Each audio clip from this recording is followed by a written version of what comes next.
Hello, welcome to Archant Towers. David Freezer here alongside Michael Bailey to take you into the final weekend of Norwich City season. Finally, I think everyone is pretty much pleased to be there. Even Daniel Farke seemed to be looking forward to a break today, didn't he? Yeah, and Alex Tettey could not have left the press conference quick enough. So I think that, which obviously bodes well for Sunday's trip. Everyone's in such a hurry to get it done, but there's not a lot that bodes well for Sunday's trip, is there? History at Hillsborough. I've been twice, seen Norwich concede 4 goals on both occasions. Last time being that day 10 years ago when it was Dion Dublin's final game and what proved to be Darren Huckabee's final game. So of course there could be some farewells tomorrow as well, couldn't there? Well, I guess we probably will be looking into body language and things like that at the final whistle, won't we? Yeah, we will. I think we've been doing that for a wee while now with all of them. Daniel got asked a bit about that, of course, today, and I put it pretty straightly, really. Is he resigned to losing some of his players this summer? And as you tend to get with managers, I think he gave a long answer that didn't really necessarily nail down a yes Daniel? or no. No. As tends to be the way. But I think he knows the reality of the situation. Personally, I think it's really straightforward. Norwich have got at least 15 million quid that they need to find this summer. Mm-hmm. The only way you do that is by selling James Maddison. So, yes, he's got a long-term contract and that all helps. But I will be imagining that Sunday will be the last time we see James Maddison in a Norwich City shirt, because I can't really work out what the alternative is if they don't sell him. No, 15 million pretty much keeps them afloat, doesn't it? It doesn't give them any spending power. So beyond he won't be the only one to leave. That's the thing. There will be others that leave, and we don't know the answers because we don't know who's going to come in with bids. We don't know how much those bids are going to be for and what Norwich decide to do. It's why it's going to be a really fascinating summer, because it's probably just as important as the last one. It might be slightly easier, but they're not going to get any free hits. Yeah, they're not going to get any free hits like they got last time either. So it's be tricky.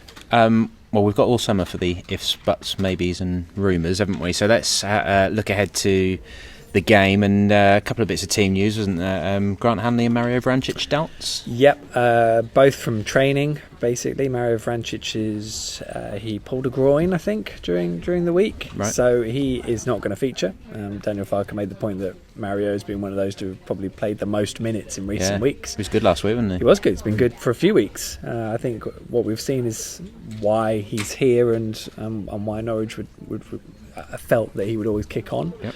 Key thing for me with Mario has always been the players around him. I think he needs the right players to be able to give him a bit of freedom. I think if you're asking him to do too much work, you don't play to his strengths. The Norwich have got quite a few midfielders like that in a way.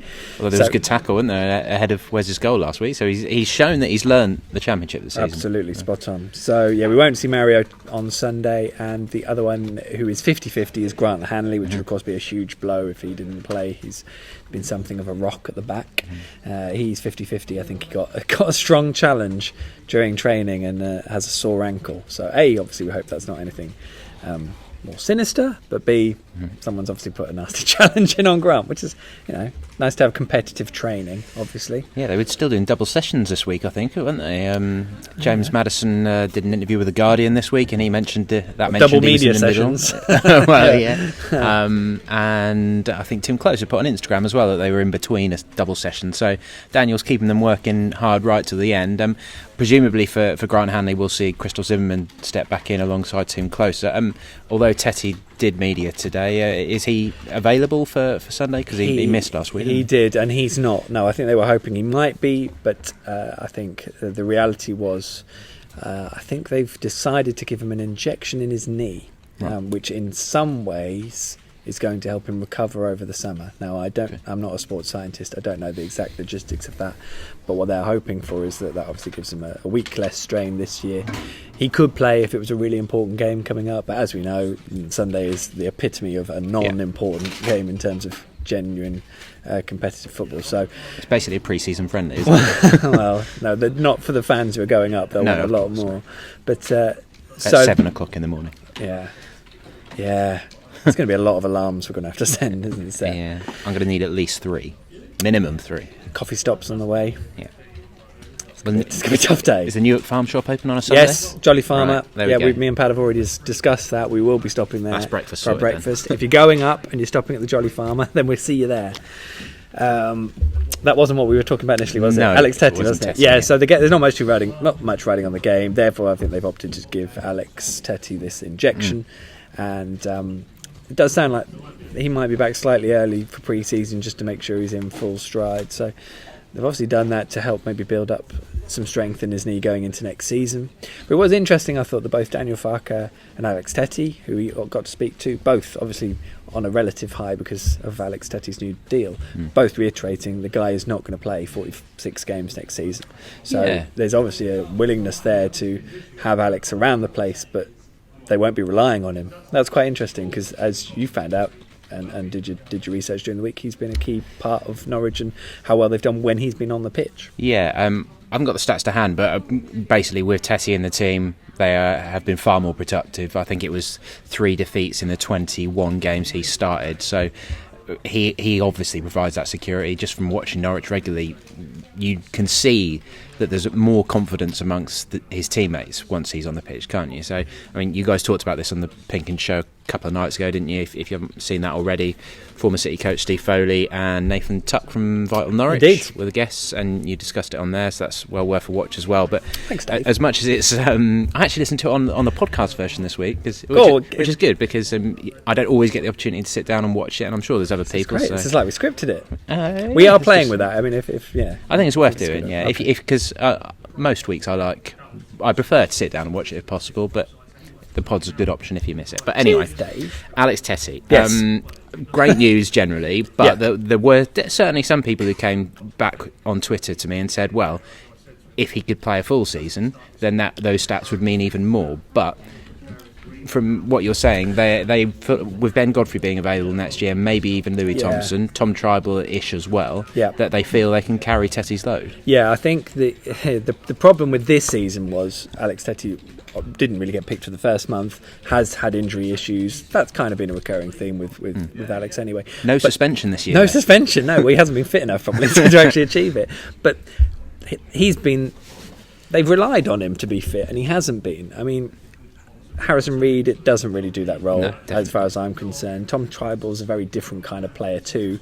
They had one holding midfielder, and whilst we speak to Daniel Farke today, and he's still mentioning Mario Vrancic and Tribal in that kind of role. And I don't know if Kenny McLean is really that kind of player, but to certainly see Ben Godfrey around the place, I think it's going to be a great opportunity to have those two interchange in that role, having some real steel and meat in the middle, protecting the back line and offering a platform that I don't think Norwich have had regularly throughout the season. And it'd be a great learning opportunity for Ben. Personally, I'd be quite disappointed if Ben Godfrey got loaned back out. Oh yeah, it would have to be a championship club to represent a step up anyway, because the guy has really excelled in League One this year. So you've got a real platform there. Alex Tettey's not expecting, but he's not going to sit there going, I want to play every game, boss. He's literally said, I don't want to play every game because I want to save my knees. So you've got such a great opportunity there. It's in Ben's hands. When he comes back, should be absolutely buzzing when he comes back into pre-season next year, because he's had a terrific season. It may get better. He may come up against his former side next season. We don't know. So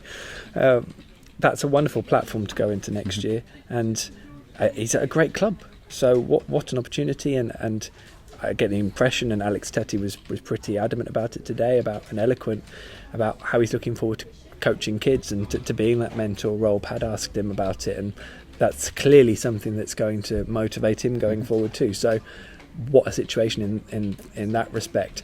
The key thing with Alex Tettey, though, is as much as how good he is on the pitch, Norwich next season are going to have a younger squad than they've got this year. They're going to have a real lack of experience, and it's going to, and the lack of championship know-how in so many ways. They're desperately going to need that experience from people around the dressing room. Yeah.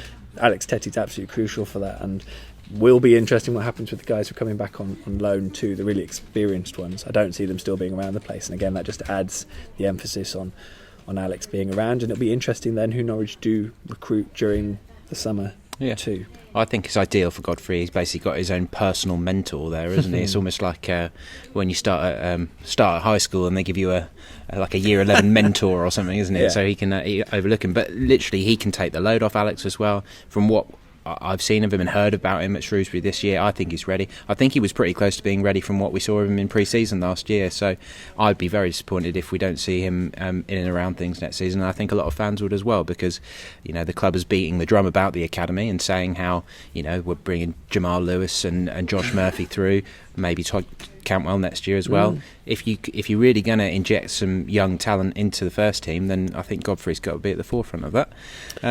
Comments wise, we've got quite a few messages, haven't we? I haven't read them all, so we'll just rattle through them. Let's have a look. Joe Spence was more. I guess, does that mean like as in maiden name Wasmore, or was another name there? Possibly. I'd like to know, Joe, to be honest. I'm nosy. I will be ashamed if Norwich City don't give club captain Russell Martin a good send-off. Don't know how, though. He must be gutted how Wes got the send-off. He deserves the same. Interesting one with Russ, and I did ask Daniel today about those particular experienced loan players. What happens to them? Because they've all got contracts. They may well go out and play low games elsewhere. Russ might fancy helping Steven Gerrard out at Rangers next season, which did seem to be the kind of plan. Yeah, so he's been appointed today, isn't he? Wonder if he'll remember Russ's back pass in the 5-4 at Carrow Road. Though he can't throw stones himself, can he, Mr. Slipover? Exactly. So, I mean, with Naismith and Wildsgate, it's easier. You can just essentially, if you're Stuart Webber, you can freeze them out, can't you? Say you've got no future here, go and find yourself another club, or you're just going to sit in the shadows. But with Russ, the club can't treat him like that. He doesn't deserve that. This is a guy who's got 350 appearances to his name at the club, has done a great deal, and is a very, very good man who deserves respect. So if Russ wants to sit in the dressing room and just be a good influence, then I guess he can be. But that's going to be a major character to have hanging around. I don't think he's going to want that either. From the noises that you're hearing from Scotland, it doesn't seem to be going well for him. So you've got to wonder whether retirement is already in his mind, whether he is fully fit. It would be interesting to get a proper sit down with Russ and find out where his head's really at, if his confidence is just shot or what. But yeah, they have to be careful with Russ, because you can't just wipe him away, erase him from history and just kick him off to some other club. It's got to be done properly. His contribution to the club has been huge, and actually there's a bit, Wes Houlihan, what a fantastic player on the pitch, and we've all said more than enough about Wes Houlihan, but Russ has done so much of that on the pitch, and I know it sort of gets said, and some people treat it as just like and he does this, but the influence in the community and the work he's done for the area, there's so much of that as well. So when someone arrives at a club and delivers all that, it really does deserve recognition. Football's a horrible industry in so many ways, because so many planets have to align to make things happen. I think it's really hard to see him being around and playing any sort of part here, and he will still want to play football. I'm pretty adamant about that. I'm sure that's how he feels. But every former player always says play as long as you can, don't they? But if you look at his season this year, is he enjoying it? Is it worth going on somewhere? If he's going to play next year, then maybe go back to Peterborough at League One, find a level where he can actually impose himself. But I suppose that would mean accepting his Scotland's career is over as well. So if Rangers want to keep him, if Steven Gerrard wants to keep him, I'm sure he'd snap it up still. He's not that. I don't think he's still early 30s, isn't he? 32. He's the same age Alex Tettey's just got a new 2-year deal. So never write off Russell Martin, that's what I've learned.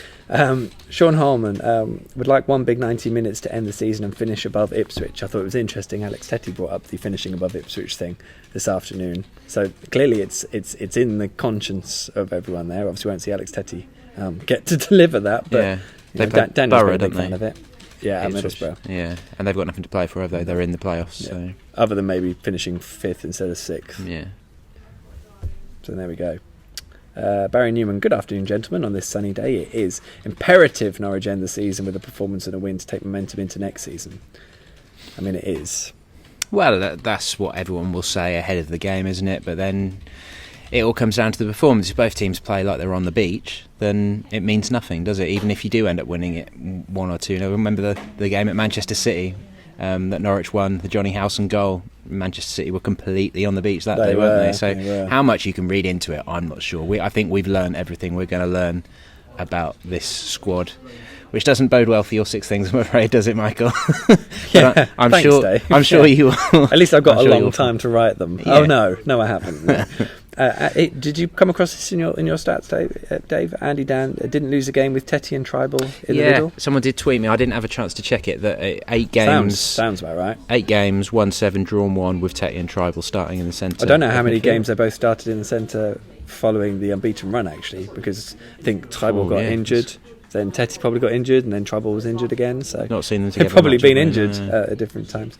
Barry, will Farke sell Pinto and keep Reid due to performances at right back and versatility? And again, it came up today that he still wants to sign Reid. I'm not sure about Ivo Pinto. I think that's going to be a really interesting one. Again, with any exit, it depends on who comes in for them and how much they're offering and whether Norwich fancy that. But I find it fascinating he's not featured. That wouldn't surprise me if Ivo left this summer. I'd like to see a new right back come in, but it would need to be an improvement on Ivo Pinto. Clearly, Ivo is a reasonable right back at Championship level. I said for quite a while I don't think he's a Premier League standard player, and that's ideally what they need to be looking at. You look at Jamal Lewis, he's someone who looks like he's got a big future in the game. That's not Ivo's trajectory now, is it? He's getting close towards 30. He's not really tearing up any trees. For me, Harrison Reid has done fine at right back, but and if he was available, if Southampton survive and he's available on another 12-month loan, fair enough. He's a handy player to have around, but for me, he's not done enough to earn a permanent deal or spending money on him. As much as he seems a really good lad, good to have around the dressing room, that sort of thing, he's not done enough to convince me. No, I think that's a fair point. Barry also mentions what's happened to Gary Hooper at Sheffield Wednesday. I think he's still there, isn't he? He is still there. Is he injured? He's not been in the team, Barry He says. is injured, yeah. Our entertainment editor, Simon Parkin, is our opposition fan in tomorrow's PinkUn, as we have every week. And he said that Hooper is very much an important player for them when he's fit, but he hasn't been. Him and Stephen Fletcher have been really big misses for Wednesday this year.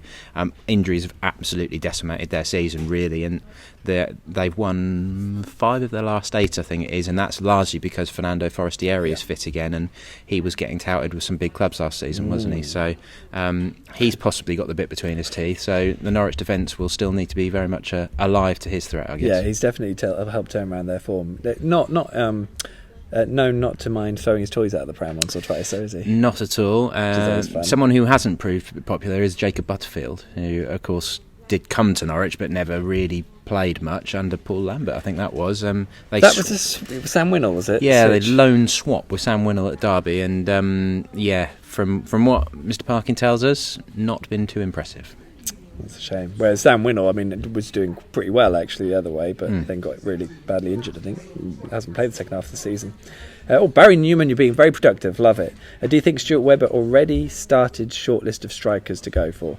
Business done early summer last year, albeit World Cup doesn't help. Oh, he'll know exactly who the strikers are. He'll want. I don't think the World Cup's going to affect who Norwich are buying very much. Maybe selling, but don't go scouting. Don't go scouting at the World Cup. Guys, it's just the under-17 European Championships, which have started today in England, is probably a more likely place for Norwich to be scouting, I would have thought, where Adam Ida is playing. Keep an eye out for that. They play Denmark tomorrow afternoon, I think it is. Good knowledge, Dave. First group game. But I think Stuart Webber will have more than a short list. I think he'll have a fairly long list of players who are options. It's just whether they are Dennis Trebenis, who are perhaps going to take time, or whether they are planning on bringing in enough money to spend on someone a bit more established. Yeah, and I know Paddy's talked about this a lot, and this is going to be a really interesting thing because Norwich can't rely on a load of players who are just going to come in and going to need so much time. And I know every player takes time to gel, but they've got to bring in some quality that they can assess is generally ready for the Championship, because if it's all at that lower level, it's going to make life very difficult next year. Because, let's be honest, as I've said, James Maddison basically has to be sold to fill the funding gap. If they do that, they can't do that on August the 6th. And they are actually permitted to sell players right until the end of August, but they won't. They'll have to do it early because they've got to use that money to build who they're going to get in instead. And I know the money's going to fill a funding gap, but it's still a way of generating revenue so that the whole thing's not a risk. So that might mean that they don't get the very top dollar, because that would happen by selling him really late and by having bidding wars, and all of those things are actually hugely impractical when you need the money. That's why deadline day has become such a big thing, isn't it? Because you get the most for your money. Look at Andy Carroll going to Chelsea and Torres going to Chelsea. That's because they were late in the window, weren't Exactly. So I think in a way, Norwich have done something early by signing Alex Tettey. He's taken a huge pay cut. Likewise, Norwich is still paying a reasonable amount, and they've offered him an extra year. So they've offered him 2 years, which is probably more than most would have done. So there's that added risk that Norwich have got to make up for. And I know they're trying hard to sign Maurice Leitner as well. We know that they've signed someone on a pre-contract. We just don't know who it is. We know it's not Tony. Well, I know it's not Tony Leistner, and I know that that's not Tony Leistner at Colney either. So let's just dead back those. But there's obviously lots of other bits, and I do expect the business to be done pretty early if they can help it. Well, it'll be interesting. I think we're all expecting Oliveira to go, aren't we? If his super agent Jorge Mendes can get him a move. That's it, isn't it? Who comes in? How much do they offer? I mean, but they can't afford another Dennis Srebeni who's going to take time. I mean, the one who just sprung to mind really was, if you think Leon McKenzie back in the day, 2003, 500,000 they paid Peterborough for him, and he was only a year below, and bang, he made an impact straight away. 2 goals at Ipswich. He was off to a fly, wasn't he? And then he did the job in the Premier League when he was fit, and when him and Ashton were together, certainly they looked a good partnership. So they need to find someone that can immediately hit the ground running, and I know that's not easy, and you can't guarantee. Ricky Van Wolfswinkel looked like a good signing at the time, but then in reality it didn't work out, did it? The problem is the market has changed, doesn't it? If you look at if you compare Mackenzie to Jack Marriott, who's now at Peterborough and scored a lot of goals for them in League One this year, their chairman's supposedly looking for something like 6-7 million, isn't he? So that's not going to be easy. They're going to have to get their scouting right, basically, and probably find someone that can do a Grant Holt and step up from League Two, which is where he was playing before he joined Norwich. Exactly. And the word creative is obviously something that Daniel and Stuart have used quite a lot. And that doesn't just mean finding players no one's thought of, but I think it does mean looking to sides that maybe have been relegated and are a little bit more in need of selling, and players who aren't maybe fitting in somewhere where or they've lost their way, which we've of course had in terms of Tribal and Leitner. It's that sort of knowledge, I think, and even loans as well. And loans, and Grant Hanley was touted around. A lot of Championship clubs went, no, I think he's overweight and he hasn't played a lot at Newcastle, and that's why Grant Hanley's so grateful to Norwich for how this year's gone, because Norwich took that chance, and it did take a little while, but who would argue with that signing now? So they're the things. So they're the bits and bobs. The guy I'd like them to have a look at, if it's possible, would be Ollie McBurney. I think he's made a big impact at Barnsley. He was one that I'd seen when he was a little bit younger for Swansea in a 23s game at Carrow Road, and I thought he looked very good. Plays with his socks rolled down, which obviously says he thinks a bit about himself, but he's backed it up for Barnsley in a fairly average team. If Swansea stay up, which looks like they probably will, and don't want him next season, if he's available on a loan or even to sign, I think he'd be a cracking player to bring in, because he's New Scotland international. He's got his career ahead of him. Is he player of the season at Swansea in the end? Barnsley, he was. He joined in January. I think he January scored. Loan player of the season. I think he hit double figures, and player of the season. So I'd snap him up in a heartbeat. Barry again. Oh, here we go. Sorry, Joe Spence was Moore. Yes, sorry. Thanks for this, Joe. Just to clear it up, Michael. Moore was my maiden name. So that's very good. Glad. Barry Newman, nice to see how many ex-Norwich players are doing well at Kings Lynn in Culverhouse, proving how good a manager he is. Paddy is off. Paddy's got a busy couple of days because he'll obviously be with us too at Hillsborough, and then he's off to the Walks on Monday. We're just going to drop him off there on the way home from Sheffield. Just by the ground with a tent. So he'll be covering.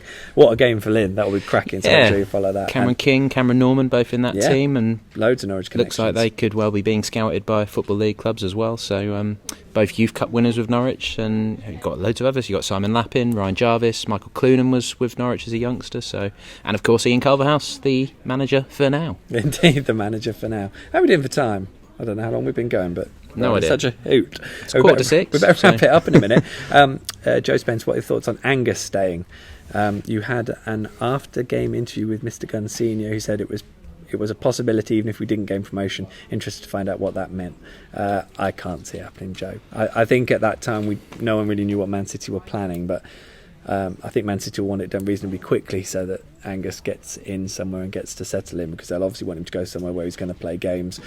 Personally, and I wrote it in my column today, I don't see how that how him doing the same thing for another season would work in terms of his development. I think they'll want to push him on. If he wants to be a fully fledged international, whether that's with England or ends up being Scotland because England don't want him, I think Angus has got to be at a lower half Premier League club next season, and I think there'll be plenty of people interested in him as well with what he's done. I think he's got a huge future in the game, and he doesn't take the step forward towards that if he has another season with Norwich, unless Norwich are going to be challenging at the top end of the Championship, and frankly, there's not many of us expecting that at this point, are we? No, indeed. Ollie Baines, Mo Leitner going to stick around, lads? ? He might be your player watch on Sunday, mightn't he? Yeah, I think I probably would, providing that he starts, because I think we need that one sort of last close look at him, don't we, just to see, do they want him back? I wasn't that impressed with him at the weekend. I thought, the position didn't really suit him, sort of the holding role pretty much on his own with Vrancic in and around him. So I want to see a bit more front foot Leitner, really, because we know he can play a ball. But if he's got to think defensively as well, then that sort of holds him back. But certainly, if they can get him on loan for another year, I'd be very happy with that. I think if they manage to sell James Maddison, they may well possibly sweeten the deal by signing Maurice Leitner. Heard it here first, folks. And I don't mean on a loan, but we'll see. Things do tend to fall through. I think people would like that, but equally, it's been maybe you could criticise Daniel for playing Maddison quite so much recently when he's looked tired, when he could have given Leitner a bit more of a go in that role to see if that's what he's going to be. Maybe Daniel doesn't see that as being the position he's going to play. It's a tricky thing with Mo. We haven't. I'd like to have seen him in the other roles personally. What I do think we're seeing is that he's not quite the same goal threat, and you're probably not going to get the same goals, say, that you get out of James Maddison. So I haven't really seen him shoot a great deal. Well, there was that one that trickled past the post when he was clean through. I can't remember who that was against now. But that was in one of the draws, wasn't it? But we'll skip over that one, obviously. Sean Holman reckons Norwich have signed 2 players from Huddersfield. No idea. If that's Jordan Thomas and Sol Milovanovic, who are academy players who have joined since January, then yes, they have. That could be quite possibly. What else have we got here? Adam Harvey, Tom Bradshaw from Barnsley is who we need if they go down. They really like him, don't they? I think he's a bit of a target man as well, isn't he? So, but again, that's a guy playing in the Championship quite regularly. And although they don't give out long contracts at Barnsley, do they? That's why Norwich ended up getting Watkins. So if he's got 12 months left, maybe there could be something there. What I would say is that having watched Barnsley several times, I'd never really remembered Miley Watkins sticking in my mind. No. Tom Bradshaw definitely did. So who was the other one? Was it Brad Potts? Looked quite decent in midfield for them. Yeah. Looked like he had a good bit of drive, box to box sort of play. I always liked Scowen when he ended up at QPR, but they hasn't really done much there. So who knows what's going on at QPR? It's like the Bermuda Triangle of the Championship, isn't it? No, you just don't know what's going to come out. Well, still being bankrolled by Tony Fernandez, so is it? Something right? Wow. Yeah. I think we're there, Dave. Yeah. Final game of the season. I know. What a season it's been. Yeah. Well, to be fair, I've just been getting together something for next week, and quite a few recent seasons we've done sort of an end of season survey, haven't we, where fans can let us know what they thought of the season overall, rate this and that, and I was putting together the moment of the season, and despite all the dross, to be frank, of some games and of mid-table mediocrity, there's been some big moments, hasn't there? Jamal Lewis scoring at Chelsea, Josh giving them the lead at Arsenal, closer, okay, it was only equaliser against Ipswich, but it was pretty special. Westlemania, as I see the Radio Norfolk boys have been calling it, which I quite like. Josh Murphy's goal against Villa, Maddison's goal of the month contenders. There's been some good moments, some terrible moments, but I think everyone's ready for the next sort of evolution, aren't they? Yeah, I mean, we've called it mediocre a lot and all that sort of thing, but it's probably erratic is the best word, because we've lurched from one extreme to the other. At one point we were worried Norwich were going to get sucked into a relegation battle. At other points we felt that they might kick on and finish in the top 6 and actually do even better. So in the end we ended up in the middle, and I think we all know what the shortcomings have been and what we want to see improve next year. It will be clearly the Wes's exit last weekend was something special. There's a bit of me that wishes that was the end of the season, really, but we won't be thinking like that when we head to Hillsborough. That's the key thing. On to the World Cup. Onto the World Cup. Oh, God. Can't wait for England to disappoint us all over again. I think that's a good note to end on. Go on, Gareth.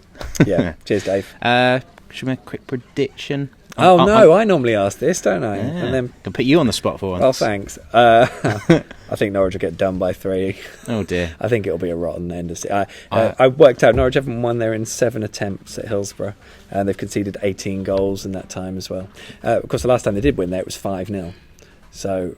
When Gary Holt scoring a banger, wasn't it? End of 2001 when they made it to the playoffs. I'll take that.